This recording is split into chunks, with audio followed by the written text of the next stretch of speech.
Noktayı söndürmen lazım. Kablo yanında bir damlıyor. Normal hortum olsa onu söndürür. Orada su hortumu olsa onu söndürürsün. Fazla yakında da mı? Şey yanıyor. Hala içi tutuştu onu söndüren, onu itfaiye kimse de söndüremez. Kapatsan daha çok.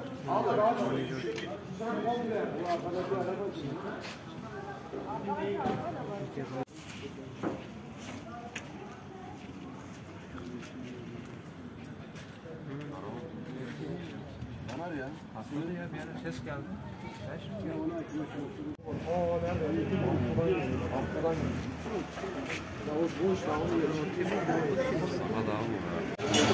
Komşu geçmiş olsun.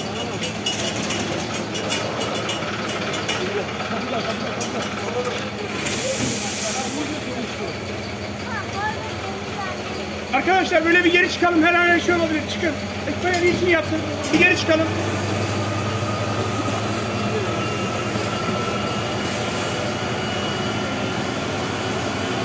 Arabanın sahibi var mı? Hadi bakalım.